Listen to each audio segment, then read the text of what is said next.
Hola chicos. Hola, buenas tardes. ¿Me escuchan?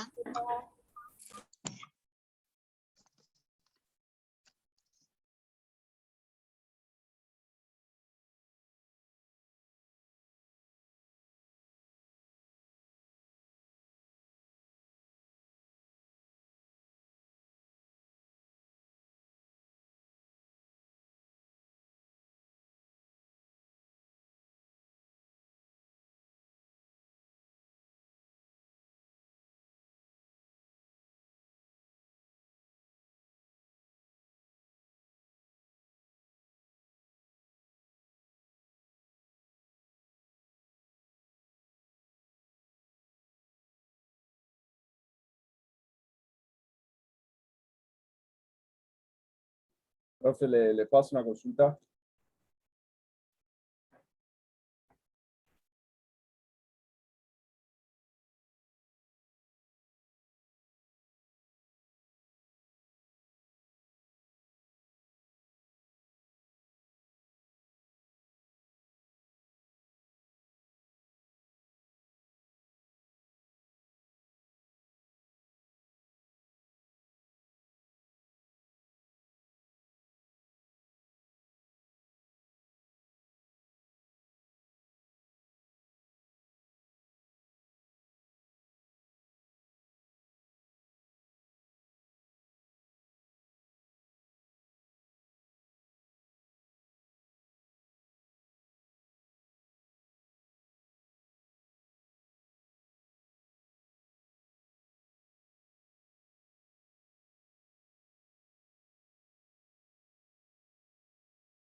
Eso es.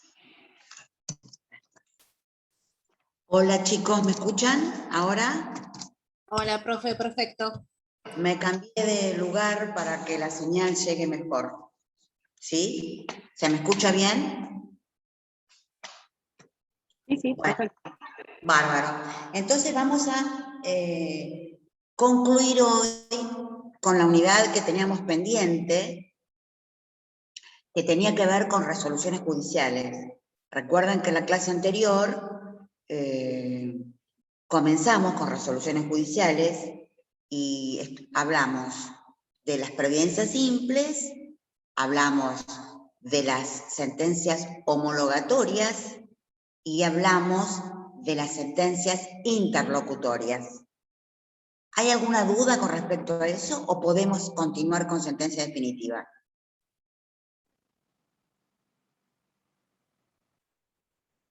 ¿Nada? ¿Continuamos? Bueno, muy bien. Espero que no les moleste que me estoy tomando un cortado mientras doy la clase. Bueno, entonces, nos queda por ver, por analizar el artículo 163 del Código, que trata justamente respecto de la sentencia definitiva, que, como todos nos podemos imaginar, constituye, evidentemente, el acto jurisdiccional del juez más importante dentro de un proceso. ¿Sí? Y es el acto o la resolución que, a diferencia de lo que venimos sosteniendo de la sentencia interlocutoria, es la resolución que trata, que resuelve, que dirime el conflicto principal del proceso y por lo tanto es la manera en que normalmente concluye un proceso o se le pone fin a un proceso. Digo de manera normal, porque ustedes tienen una unidad, no sé si ya la comenzaron, que trata sobre las formas en que un proceso puede concluir de manera anormal o de manera abrupta, que es con los otros medios de extinción del proceso. Llámese transacción, conciliación, caducidad y todos los que están en esa unidad. Pero al hablar de sentencia definitiva, nosotros nos estamos refiriendo a la manera en que normalmente se extingue un proceso o concluye un proceso. ¿Y de qué manera se extingue? Resolviendo, dirimiendo el conflicto principal. ¿Estamos de acuerdo? Bien. El artículo 163 trata de los requisitos que esa sentencia debe contener. El 163 dice específicamente que es la sentencia definitiva de primera instancia, porque todos sabemos que hay sentencias, también posibles sentencias de otras instancias, pero la sentencia de primera instancia que le pones en el proceso, al proceso contiene los requisitos del artículo 163. ¿Sí? Bien. El primer requisito, reiteramos, es el requisito común a cualquier resolución judicial, que ya dijimos en la clase anterior, que es la mención del lugar y la fecha. Dijimos también la importancia de la mención del lugar y de la fecha. Dijimos que esos dos datos y esos dos elementos, la consignación de esos dos elementos, me indican si el juez que la dictó territorialmente es el competente, al consignarse el lugar, y al consignarse la fecha también nos indica si esa sentencia fue dictada en el tiempo que el código establece. Aunque también hicimos la salvedad, la clase anterior, que los plazos que establece el código para dictar una resolución judicial son plazos bastante irrisorios, ¿sí? Y que no siempre son respetados a rajatabla. Muy bien, entonces, más allá de la mención del lugar y fecha, la sentencia definitiva de primera instancia tiene tres grandes partes, tres grandes sectores, áreas, ¿sí? La primera parte de la sentencia se le denomina resultandos, ¿sí? Cuando yo hablo de partes, no comprende el lugar y fecha, ¿sí? Muy bien, entonces fuera del lugar y fecha, la sentencia se divide en tres grandes partes: los resultandos, los considerandos y la parte dispositiva o fallo. ¿Sí? ¿Se escucha bien? ¿Se siente bien? Muy bien, perfecto. Vayamos a los resultandos, que contiene esta primer parte que se denomina resultandos. Los resultandos contienen la individualización de los sujetos procesales. Es decir, los resultandos mencionan quiénes son las partes en el proceso. Los individualiza con nombre, con apellido y con el rol dentro de ese proceso. ¿Sí? Si son actores, si son demandados, ¿sí? Si hay pluralidad de sujetos dentro de una parte, también los individualiza. Es decir, esta primer parte me dice quiénes son los sujetos. ¿Estamos de acuerdo? Luego de identificar a los sujetos de ese proceso, hace una mención, dice el código, de manera sucinta. ¿Qué quiere decir sucinta? De manera breve, sucinta es breve. Entonces, de una manera sucinta o de una manera breve, ¿cuáles son las cuestiones que constituyen el objeto del proceso? Entonces, los resultandos también tienen una mención sucinta de las cuestiones que constituyen el objeto del proceso. Y voy a agregar, además, que los resultandos también pueden contener someramente, escuetamente, la mención de qué trámites se han hecho en ese proceso. ¿Sí? Si han existido trámites, ¿no? Por ejemplo, si se ha recusado a un juez, si se ha excusado a un juez. O sea, son todas cuestiones, si se ha discutido la competencia, si son todas cuestiones, trámites que sucintamente, que brevemente se incorporan a los resultados. ¿Sí? Muy bien. Luego de los resultandos viene el segundo tramo, la segunda parte, que se la denomina considerandos. ¿Sí?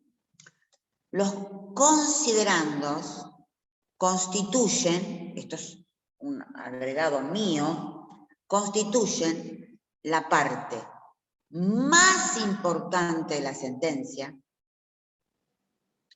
como quien dice, constituyen el corazón de la sentencia, porque es el tramo de verdadera elaboración del juez, porque ¿qué es lo que contiene este tramo?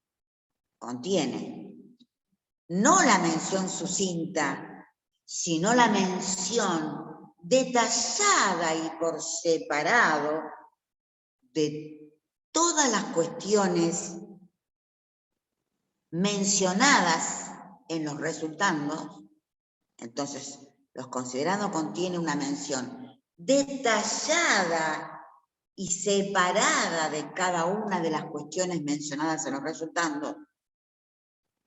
Contienen los fundamentos, contienen la aplicación de la ley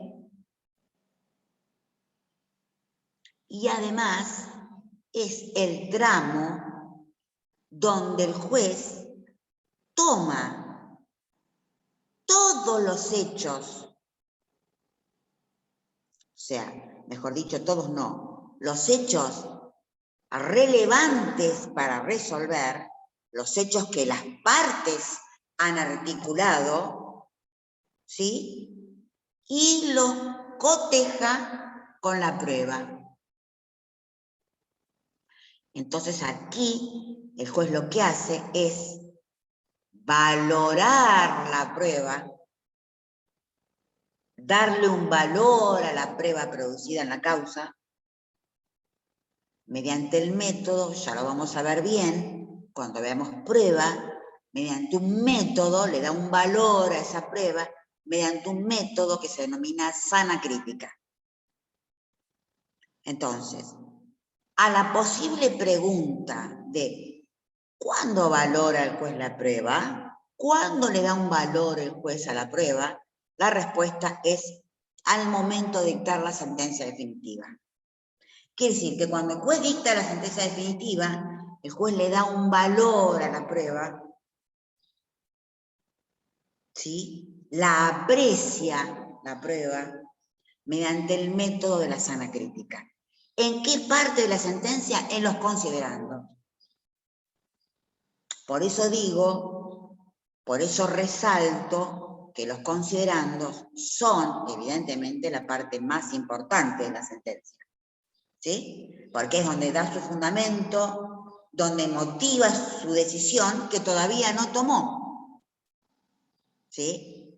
Porque la decisión viene en la tercera parte de la sentencia, o fallo o parte dispositiva que contiene esa parte, la decisión, que según el código dice que esa decisión tiene que ser clara, positiva, precisa, ¿sí? Y en esta parte el código de procedimientos toma prácticamente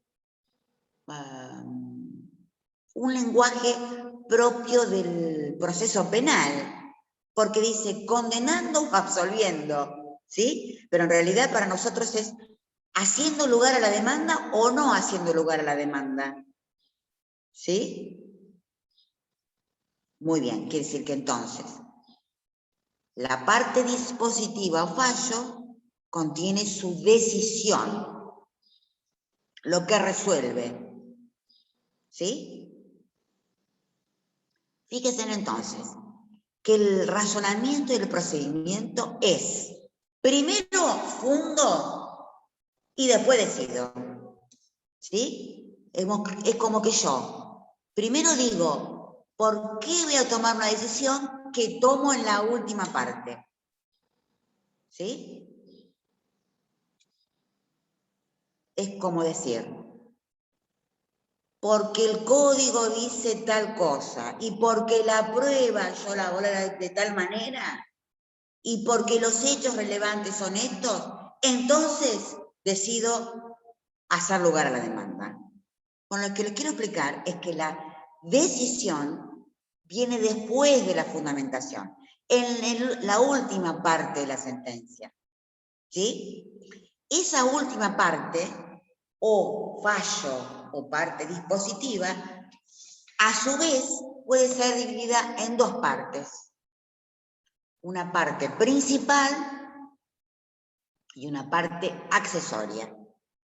La parte principal contiene la decisión, que les acabo de decir recién, expresa, positiva, ¿sí? Y esta decisión debe respetar un principio procesal. Ustedes vieron principios, ¿no? Muy bien. Ustedes vieron que los principios procesales generalmente no aparecen en forma expresa en la ley procesal, sino que son principios que se infieren de la ley, que uno puede decir, bueno, están en el espíritu de la norma, pero no aparecen en forma expresa. Bueno, hay algunos pocos principios que aparecen en forma expresa en el código. El que aparece en la parte dispositiva o fallo es un principio que aparece de manera expresa, que es el principio de congruencia. ¿Sí? Principio importante si los hay, porque esta decisión que toma el juez en esta parte de la sentencia, la debe hacer justamente respetando el principio de congruencia. Lo dice expresamente la ley. ¿Y qué quiere decir que debe respetar el principio de congruencia? Que su decisión precisa y positiva debe ser conforme las pretensiones que las partes hayan articulado en el proceso. ¿Sí? Entonces, esa decisión tiene que ser de conformidad con las pretensiones deducidas por las partes. Puede suceder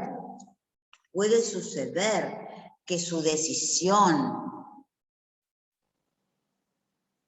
no respete la congruencia, ¿sí? Y pueda el juez fallar o resolver menos obviando pretensiones deducidas por las partes, en cuyo caso la sentencia tendrá un vicio, ¿sí?, que se llama vicio extra petita, que quiere decir cuando resuelve menos de lo que las partes le piden. O puede haber fallado más allá de lo que las partes le piden. ¿Sí? Si, no sé, incorpora, por ejemplo, un monto que las partes no mencionan en sus articulaciones, en cuyo caso la sentencia tendrá un vicio extra petita. ¿Sí? Entonces, estos vicios hacen que la sentencia no respete el principio de congruencia y por lo tanto es una sentencia que puede ser tranquilamente recurrida, ¿sí?, impugnada por algún recurso. ¿Sí? Entonces, reitero, el tramo principal de la parte dispositiva contiene la decisión, ¿sí?, que debe respetar, repito, el principio de congruencia. Esto quiere decir que la sentencia debe ser de conformidad con las pretensiones deducidas por las partes, lo cual no quiere decir que tiene que hacer lugar a lo que las partes le piden, pero sí debe tratar las cuestiones que las partes articulan en una causa. ¿Sí? Muy bien. Así como la parte dispositiva o fallo tiene una parte principal, que está conformada por la decisión, tiene también una parte accesoria. La parte accesoria. Perdón, antes de que continúe, Valentina. falla más allá de lo que han pedido las partes. ¿Es extra petita? Y si falla menos, ¿cómo es? Porque creo que Ultra dijo dos veces. petita. Ah, ahí está, porque me habían Extra quedado. y ultra. Ah, bien, perfecto, gracias. Muy bien. Entonces, Una pregunta. la parte Perdón la interrupción. accesoria. ¿Sí? Mariano. Sí, con respecto al ejemplo que dio, que no se respete el principio de congruencia, en ese caso, ¿qué tipo de recurso puede utilizar? Porque no iría a la reposición, no iría a la aclaratoria, ¿qué tipo de...? No La lo sé muy bien. apelación. Una apelación, claro. Bien. Sí, en realidad cuando veamos recursos, vamos a ver que los recursos contra las sentencias de primera instancia, que se llaman recursos ordinarios, ¿sí?, existe un recurso que en la provincia de Buenos Aires no tiene autonomía, que es el recurso de nulidad, y que uno siempre que quiera atacar una sentencia por nulidad, interpone la apelación, que contiene el recurso de nulidad. Pero eso lo van a ver bien en recursos. ¿Estamos de acuerdo? Sí. El recurso para atacar una sentencia con este vicio es el recurso de apelación que contiene el de nulidad. Implícitamente siempre contiene el de nulidad. Siempre contiene el de nulidad. Es decir, yo quiero atacar una sentencia por nulidad, tengo que interponer la apelación, porque la nulidad no tiene autonomía procesal, no es un recurso autónomo, sino que está dentro de la apelación. Cuando ustedes vean recursos extraordinarios, ¿sí?, que son recursos que proceden contra resoluciones de la Cámara, ¿estamos? Van a ver que dentro del elenco de recursos extraordinarios, la nulidad sí tiene autonomía. ¿Sí? Hay recurso extraordinario de nulidad, pero no hay recurso ordinario de nulidad, sino que está contenido dentro de la apelación. ¿Se entendió, Mariano? Sí, sí, sí, muy ¿O bien. fue un laberinto? ¿Sí? No, muy bien, muy bien. ¿Seguro? Bueno, Sí, sí, seguro. bueno, entonces Digo, continúo. a veces Continúo porque con la parte...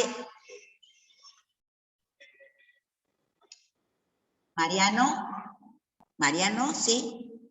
no, está bien, claro, claro. Perfecto. Bueno, entonces, la parte accesoria del fallo, o la parte dispositiva, ¿qué contiene? Bueno, contiene, en primer lugar, si la sentencia fuese de condena, porque ahora vamos a ver que hay sentencias que pueden no ser de condenas, ¿sí? Si la sentencia definitiva fuese una sentencia de condena, contiene el plazo de cumplimiento, ¿sí? ¿Qué otro elemento contiene? Contiene la parte esta accesoria, la condena en costas, es decir, la declaración de quién corre con las costas del proceso, ¿sí? Que como principio general, las costas las soporta quien pierde, pero puede haber excepciones, ¿no? Lo cierto es que ese tramo de la sentencia debe también expedirse respecto de la condena en costas. También puede contener esta parte accesoria la regulación de honorarios profesionales, ¿sí? También puede contener esta sección, si es que alguna parte se lo pide al juez, la eventual declaración de temeridad o malicia de alguna de las partes.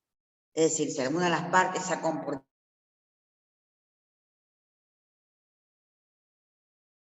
incorporar, declarar, siempre en esta sección o parte accesoria del fallo.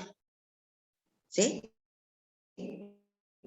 Entonces, la parte principal del fallo contiene la decisión y la parte accesoria del fallo contiene el plazo, si es que es una sentencia de condena, la condena en costas, la regulación de honorarios y la eventual temeridad o malicia si es que alguna parte se la pide. ¿Estamos de acuerdo? ¿Se escuchó bien? Sí, profe, bárbaro. Muy bien. ¿Y cómo termina la sentencia definitiva? Como terminan todas las resoluciones judiciales, con la firma del juez. ¿Sí? ¿Estamos de acuerdo? Entonces, importante antes de entrar con la clasificación y con la cosa juzgada. ¿Tengo que saberme las partes en este orden? Sí, tengo que saberme las partes en este orden, porque yo no puedo alterar el orden. Los incisos del artículo 163, yo no tengo que saber en ese orden, porque no puedo alterar el orden de la sentencia. ¿Sí? El orden, en lo de los incisos, tiene una razón de ser. Yo hay algunos incisos, no sé, si yo, por ejemplo, quiero hablar de las causales para recusar a un juez, bueno, los incisos de las causales del 17 las puedo dar en cualquier orden, porque no importa el orden ahí. Si yo quiero dar ejemplos de resoluciones que se notifican por cédula, bueno, puedo dar, del orden no importa, pero el orden del 163 sí importa, no lo puedo alterar. Quiere decir que para explicarlo, ustedes lo van a explicar ahora de manera oral, ¿no? Porque es oral ahora el examen, me parece, ¿no? El segundo parcial es oral. Ustedes lo tienen que decir en orden. No pueden empezar por la parte dispositiva y terminar con la parte de los resultandos, porque está mal. ¿Esto se entendió? ¿Sí? Sí, profe. ¿Me puedo saltear algún inciso? No, porque la sentencia si no la digo incompleta. ¿Estamos de acuerdo? ¿Es necesario que lo sepa de memoria? No, porque nada se estudia de memoria. Yo no lo acabo de decir de memoria el artículo tampoco, ¿sí? Así que, pero sí tengo que tener todos los incisos, saber explicar y saber los tramos de la sentencia. ¿Esto está claro? ¿Sí? Sí, profe. Muy bien. Vamos ahora a cómo la puedo clasificar a las sentencias definitivas, porque no hay un... Profe, Sí, ¿quién me está hablando? Antonella. ¿le puedo hacer una pregunta? Sí, querida. En cuanto a la mención del lugar, ¿cuál sería o sea, si la competencia ya está establecida y en el momento en el que se tenía que discutir no se discutió, ¿cuál sería el efecto que una de las partes se dé cuenta de que no era competente territorialmente al momento de la sentencia definitiva? ¿Qué apela o cómo sería? Puesto. O sea, estamos hablando de una cuestión bastante improbable. Que un juez que no tenga competencia, ¿cómo se entera de la causa si no nunca la vio? O sea, es raro que aparezca un juez de Necochea dictando una sentencia en una causa que que su competencia territorial es Mar del Plata. Pero a lo que me refiero es que la indicación del lugar no es una indicación caprichosa, sino que es una indicación que me está insinuando o me está diciendo que el juez que la dictó territorialmente tiene competencia territorial. Ahora, que sea improbable que aparezca un juez de otra jurisdicción dictando una sentencia de una causa que desconoce, y es improbable. Pero lo importante de la... Por decir, ¿por qué pone el lugar? No, lo pone porque es indicativo de que el juez que la está dictando es el juez que tiene competencia territorial. ¿Sí? Claro, sería para que otro juez de otro departamento o de otro juzgado no intervenga en dictar una sentencia que no le corresponde. Sería más Sí, que pero nada para sería más eso. que nada, sí, pero sería más que nada indicativo para los sujetos del proceso, no para otros jueces. Sería indicativa para los sujetos que intervienen en esa causa, e indicativo para todo, digamos, el espectro jurídico, para que todo el mundo sepa que el juez que está dictando esa resolución es el competente conforme el territorio. ¿Sí?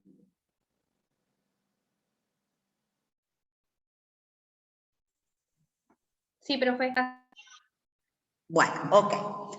Entonces, volviendo a la clasificación, de acuerdo al contenido, o sea, de acuerdo a lo que resuelve esa resolución, las sentencias definitivas pueden clasificarse. Me voy a separar un poquito más la pantalla, porque me parece que estoy muy encima. Bien, entonces, ¿cómo se pueden clasificar los contenidos? Muy bien. Un contenido, ya lo comentamos recién. O sea, hay sentencias que son de condena. ¿Cuáles son las sentencias de condena? Las sentencias de condena son aquellas que imponen, ¿sí?, la obligación de hacer algo o de dar algo. Entonces, las sentencias de condena son aquellas que imponen la obligación de dar o de hacer algo, ¿sí? Y que por lo tanto son sentencias que contienen generalmente el plazo de cumplimiento. Si no tienen plazo de cumplimiento, son de cumplimiento inmediato. ¿Sí? Entonces, las sentencias de condena son aquellas que imponen la obligación de dar o de hacer algo. Las sentencias declarativas hay sentencias que son declarativas, ¿sí? Que son aquellas sentencias que establecen certeza o que le dan certeza, le dan eficacia, ¿sí? O interpretan una relación o estado jurídico. ¿Sí? Acerca de la certeza de un estado jurídico.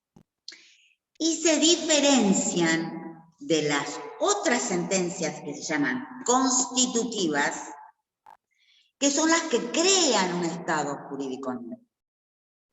¿Sí? Por ejemplo, una sentencia constitutiva es una sentencia de divorcio. Es una sentencia de adopción. ¿Por qué? Porque la sentencia constitutiva crea un estado jurídico nuevo. Mientras que las declarativas declaran o establecen o le dan eficacia a un estado jurídico ya existente. ¿Sí? Entonces, según el contenido de la sentencia, repito, pueden ser de condena, declarativas, constitutivas. ¿Está?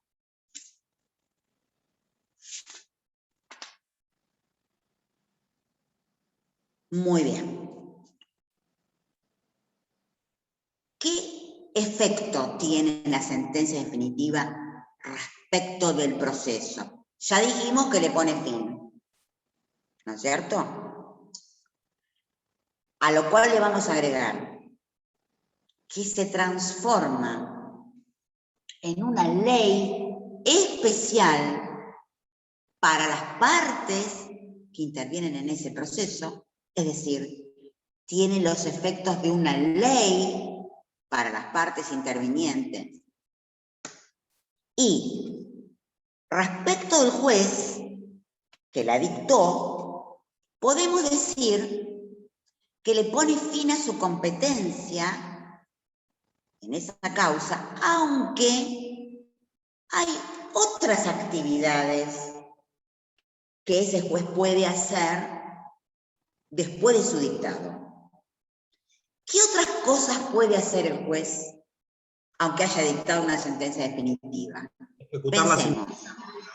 Pensemos.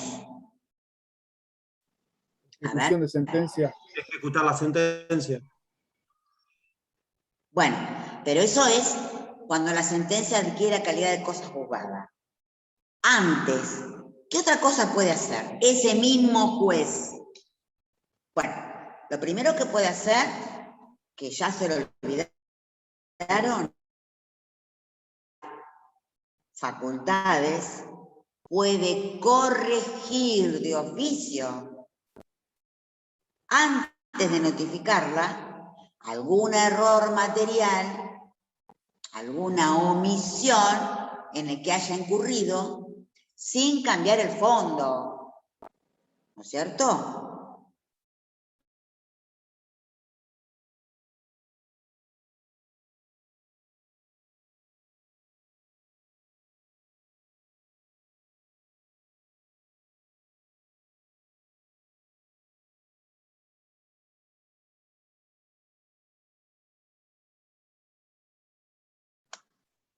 Se me cortó. ¿Me escuchan ahora? Sí, profe. Ahora sí. Muy bien, entonces.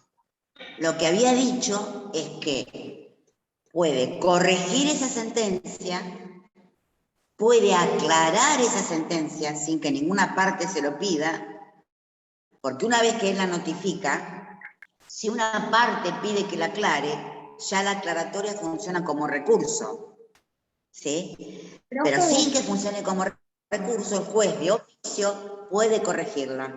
Profe. Entonces, eso lo hace después de su dictado, ¿sí? ¿Qué otra cosa puede hacer? Bueno, si alguna parte interpone algún recurso contra esa sentencia, ¿sí? La admisibilidad del recurso, es decir, saber si lo va a conceder o no, es algo que analiza el mismo juez que dictó la resolución.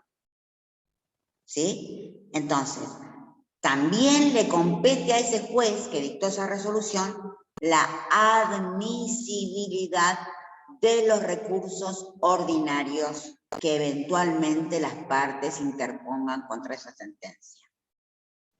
¿Sí?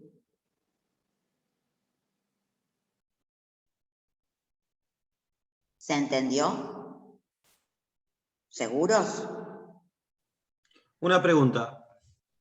Por supuesto que si después las partes ejecutan los honorarios regulados o deben ejecutar la sentencia, también va a ser el mismo juez que lo entienda. Pero eso va a ser por un tema de conexidad, ¿sí? Sí, ahí había alguien que quería hacer una pregunta y yo lo corté. Una pregunta. Con respecto, en este caso estamos haciendo referencia a la sentencia definitiva. ¿Quién quiere preguntar algo? Mariano.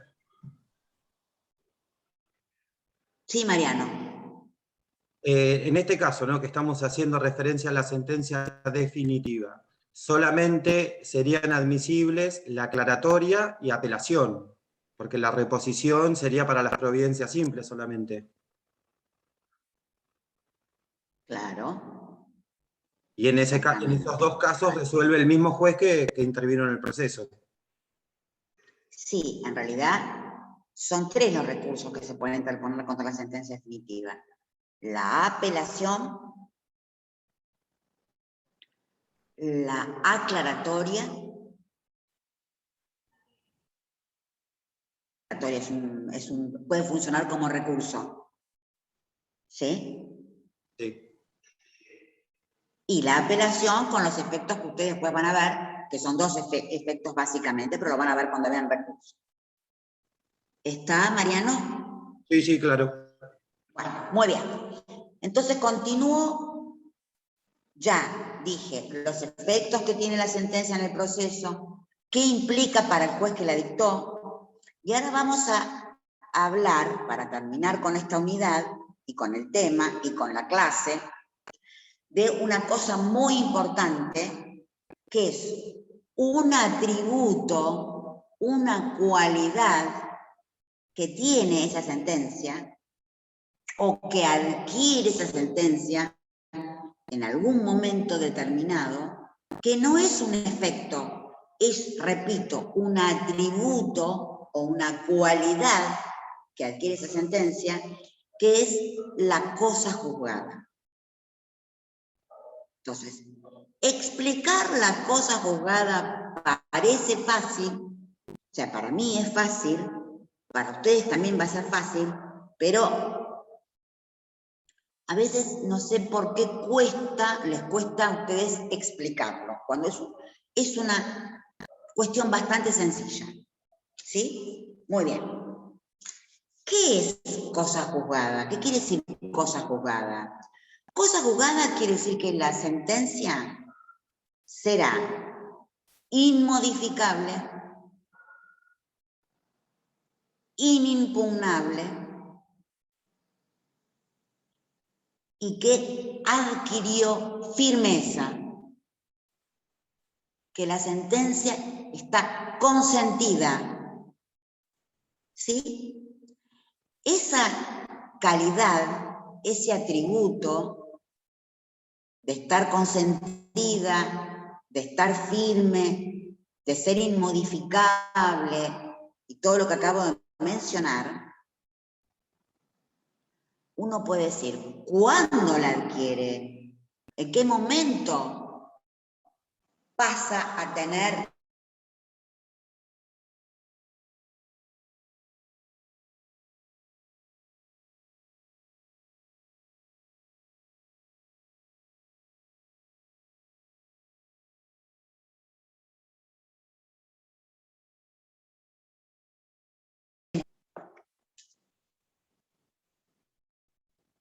¿Nadie se le ocurre? Profe, se había Cortó, tildado. profe. Se cortó. No se escuchó. Si a alguien se le ocurre cuándo cuándo adquiere la sentencia la calidad de cosa juzgada. ¿En qué ¿Cuándo es momento? notificada? ¿Cuándo es ¿Cómo, notificada? cómo? ¿Cuándo es notificada? No. Cuando Se termina se, la vía recursiva. cuando ¿Cómo, se cómo? termina eso. Cuando se termina la vía recursiva. Bueno, ahí está un poco mejor. Es decir, Cuando se le pasan los plazos con el recurso. la sentencia adquiere calidad de cosa juzgada en este momento. O cuando se vencen los plazos y ninguna parte la recurrió, en cuyo caso la sentencia pasa a adquirir firmeza y calidad de cosa juzgada porque ninguna parte la discutió. Y en el caso de ser recurrida, que es en el 99,9% de los casos, que la sentencia será recurrida, será impugnada cuando esos recursos se resuelvan. Así de fácil. Entonces, adquiere calidad de cosa juzgada o cuando los plazos se han vencido y nadie la recurrió y por lo tanto no se puede interponer ningún recurso porque los plazos están vencidos y por el principio de preclusión no puedo interponer un recurso fuera del plazo legal, o cuando, habiendo sido recurrida, los recursos han sido resueltos por los tribunales que entienden el recurso. ¿Sí? Entonces, es bien sencillo cuando adquiere calidad de cosa juzgada. ¿Se entendió el momento temporal? ¿Sí? Sí, profe. Muy bien. Entonces, la sentencia que adquirió calidad de cosa juzgada, que implica esta condición tan particular que no puede ser modificada, que fue consentida y está firme, ¿sí? Y uno puede decir, ¿qué importancia tiene que la sentencia adquiere calidad de cosa juzgada? Bueno, nos da certeza jurídica, ¿no es cierto? Porque es a partir de la cosa juzgada que la parte deberá cumplirla, si es una sentencia de condena, o aparecerá ese estado jurídico nuevo, si es constitutiva, o algo se incorporará en mi patrimonio, por ejemplo. Entonces, la cosa juzgada nos da certeza jurídica. De allí la importancia de la cosa juzgada. Y la cosa juzgada se puede dividir en cosa juzgada material y cosa juzgada formal. ¿Sí? Entonces, cuando uno habla de cosa juzgada, la cosa juzgada puede ser formal o puede ser material. ¿Sí? Cosa juzgada formal quiere decir que si bien la sentencia no puede ser modificada porque adquirió calidad de cosa juzgada, se dice que es formal o es meramente formal porque esa sentencia que no trató ciertas cuestiones puede ser modificada, atención, en un proceso posterior.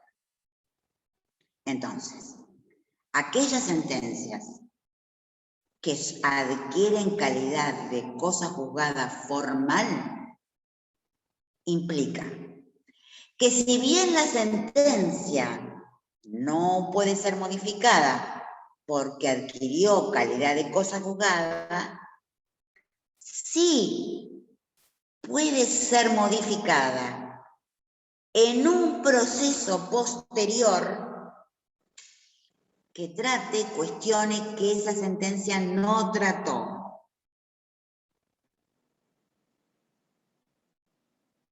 ¿Es complicado? No, no es complicado. Porque las sentencias que adquieren calidad de cosa juzgada formal son las sentencias que se dictan en un proceso ejecutivo. ¿Sí? ¿Ustedes vieron proceso ejecutivo? Sí, profe, lo vimos. Muy bien. Ustedes saben que los procesos ejecutivos son procesos en los que algunas cuestiones o ciertas cuestiones no se tratan o no se ventilan en ese proceso. ¿Por qué no se ventilan?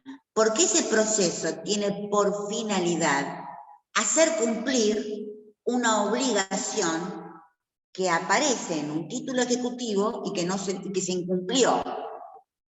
Pero hay un montón de cuestiones que tienen que ver con el origen de ese título, por cómo se originó, cómo se llegó a ese título que el Ejecutivo no trata, ¿no es cierto? Porque se parte de una certidumbre jurídica, ¿sí? Entonces, las cuestiones que no se tratan en un proceso ejecutivo pueden ser tratadas en un proceso ordinario posterior. ¿Esto lo saben?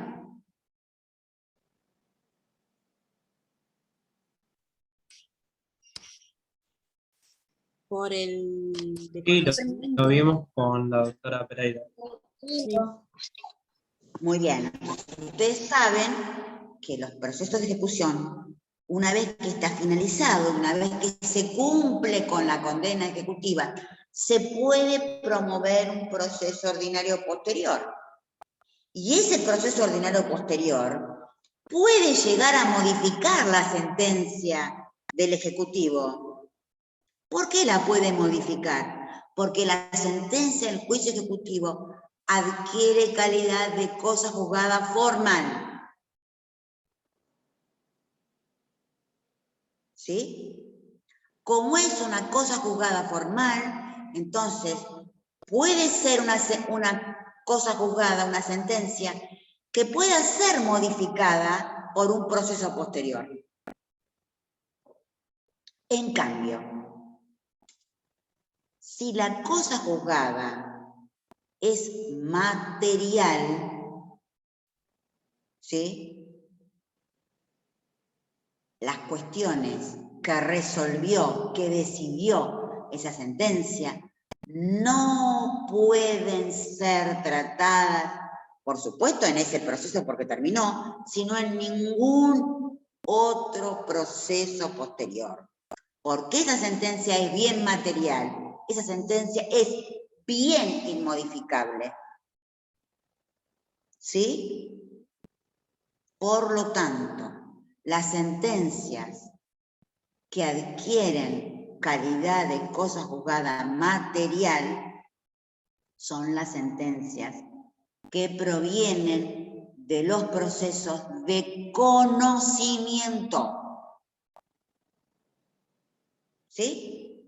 En los procesos de conocimiento la sentencia es material. Y si algún sujeto pretende que las cuestiones que resolvió esa sentencia, pretende reabrir su discusión en otro proceso, ¿sí? Hay una excepción concreta que paraliza esa intención. ¿Cuál es esa excepción? La excepción de cosa juzgada. Entonces, hay una defensa concreta que se llama excepción de cosa juzgada que le permite a una parte utilizarla si otra parte pretende reeditar una cuestión ya resuelta. ¿Sí? ¿Por qué no la puede reeditar? Porque las sentencias de los procesos de conocimiento son materiales y provocan que las cuestiones que dirimió no pueden ser tratadas en ningún proceso posterior. ¿Sí? ¿Esto se entiende o no se entiende? Sí, profe, y un poco lo vimos también con la profesora Pereira cuando explicó proceso de conocimiento y procesos ejecutivos. Profe, Perfecto. Y además, les quiero decir que ya que... Sí, Antonella, perdón. ¿le puedo hacer una pregunta? Sí. ¿Cómo no? No entiendo la diferencia, o sea, entiendo la explicación, pero no sé por qué a una se la denomina formal y a la otra material. O sea, el porqué de la denominación, no sé si me entiende. Bueno, la denominación es sencilla, porque formal quiere decir en apariencia. Entonces, la cosa juzgada del juicio ejecutivo es cosa juzgada en apariencia, por eso es formal. ¿Y por qué es formal? Porque su contenido puede ser modificado por un proceso posterior. En cambio, cuando uno habla de materialidad, habla de contundencia. La cosa juzgada es contundente. La inmodificabilidad es plena, porque no se puede modificar. Ahora,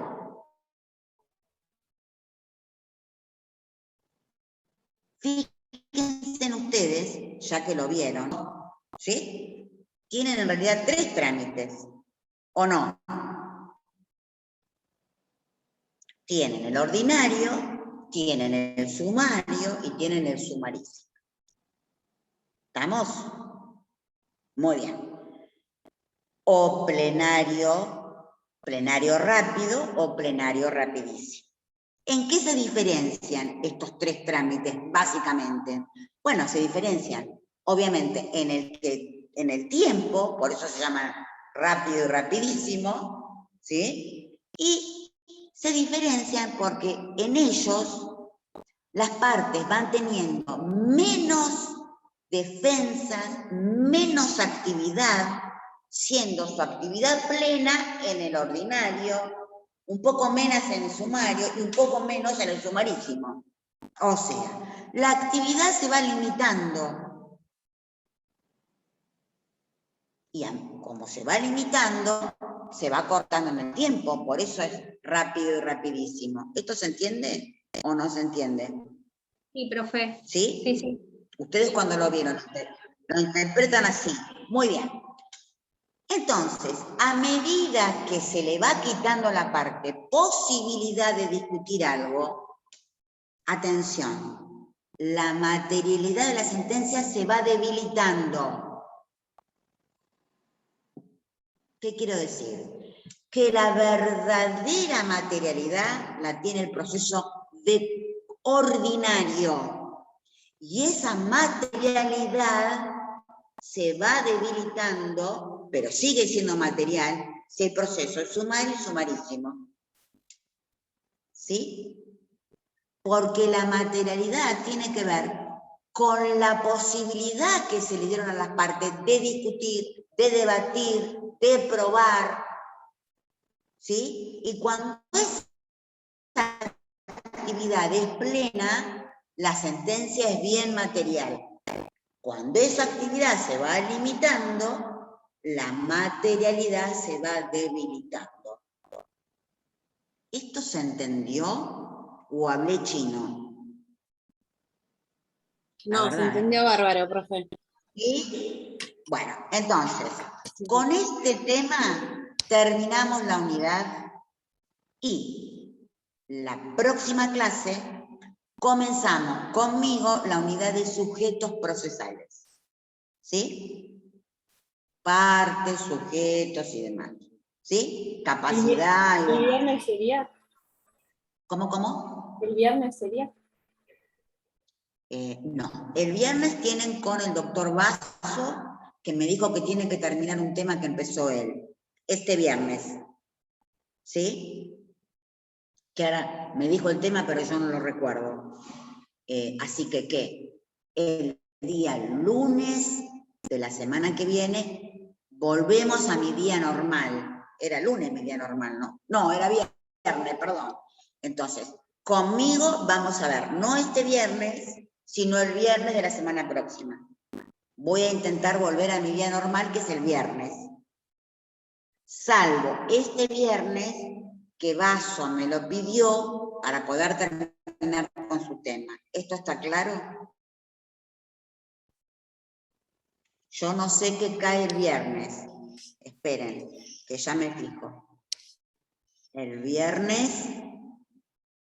19. El otro 23. A ver, calendario. 19. Este viernes que viene es 12. Muy bien. El que viene es 19. Entonces, el viernes 19 damos sujetos procesales. Profe, ¿le puedo hacer una consulta? Sí, Lucas, te escucho. Cuando usted explicó qué efectos tiene la sentencia definitiva respecto del proceso en razón del juez, ¿podría ser también que pueden poner sanciones combinatorias? ¿Astreintes? ¿Se escuchó? Por supuesto, eso va todo en la parte, en el anexo del fallo. Todas esas condenas accesorias van todo en la parte dispositiva, en la parte del fallo. Bien. ¿Sí? ¿Y le puedo hacer otra consulta? Sí, cómo no, Lucas. Te escucho un poco entrecortado. Sí. La parte cuando se pasa de la etapa introductiva a la etapa probatoria. Si los hechos no son ni conducentes ni controvertidos. ¿Cómo? Vos estás hablando ahora de las partes del proceso. Sí. Muy bien. Bien. Si los hechos no son ni conducentes ni controvertidos, ¿el juez declara la cuestión como de puro derecho? Sí. A ver. Cuando se producen todos los actos constitutivos del proceso, que son los que están en la parte, y cuando se produce la traba de la litis, trabar la litis significa que se trabó el conflicto, ¿sí? Sí. La causa, ¿me escuchan bien? Sí, sí. Muy bien. La causa puede direccionarse hacia dos sentidos. Puede existir, si existen hechos controvertidos, afirmados por una y negados por la otra, y conducentes, es decir, hechos que le sirvan al juez para su decisión definitiva, el juez, aunque las partes no se lo pidan, abre la causa prueba. ¿Sí? Bien. Si no ¿A través existe... de una providencia simple lo hace eso, profesora? Por supuesto, es una providencia, una clara providencia simple, porque es una resolución que me permite avanzar en el proceso, y es de mero trámite. Entonces, puede suceder que, aunque sin que existan hechos controvertidos,